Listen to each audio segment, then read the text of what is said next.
Hi friends, welcome back to my channel. আজকে খুব simple, একদম গ্যাস ছাড়া রান্না।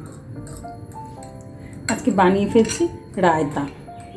গরম আসছে, খুব পছন্দের একটা ঠান্ডা ডিশ। এখানে টক দই নিয়েছি 250 গ্রাম মতো। এবার এর মধ্যে অ্যাড করছি, টক দইটাকে একটু ভালো করে মিক্স করে নিতে হবে। নিয়ে এর মধ্যে অ্যাড করছি লঙ্কা কুচি, খুব মিহি করে কাটা একটা ছোট্ট লঙ্কা, কাঁচা লঙ্কা দিয়েছি। এবার এর মধ্যে দিয়ে দেবো পেঁয়াজ কুচি, একটা ছোট পেঁয়াজ কিউব করে কেটে নিয়েছি। এবার দিয়ে দিয়েছি কিউব করে কাটা টমেটো, একটা ছোট সাইজের, আর খুব মিহি করে গ্রেট করা একটা শসা মিডিয়াম সাইজের।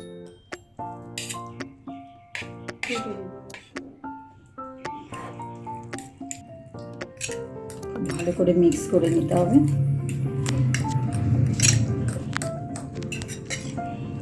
এবার এর মধ্যে অ্যাড করছি একটু বিট নুন, পুরোটা লাগবে না, নুনটা নিজেদের টেস্ট অনুযায়ী দেবেন। বিট নুন। এবার 1 চামচ মধু,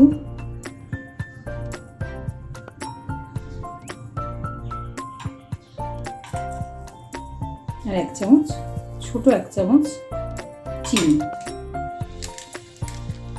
এবার দিয়ে দিচ্ছি একটু গোলমরিচ গুঁড়ো।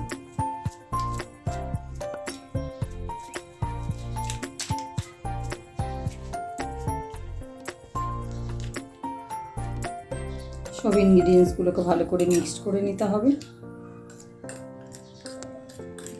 এখানে কিন্তু আমি কোনো এমনি লবণ ইউজ করিনি, এখানে ইউজ করেছি বিট নুন। সেটা আপনারা নিজেদের টেস্ট অনুযায়ী দেবেন, আর দরকার মতো মিষ্টি। এখানে আমি মধু ইউজ করেছি, মধুটা খুব ভালো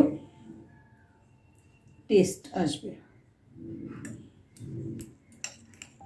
এবার এটাকে ফ্রিজে কিছুক্ষণের জন্য রেখে দিয়ে রেডি হয়ে যাবে সার্ভ করার জন্য একদম রায়তা।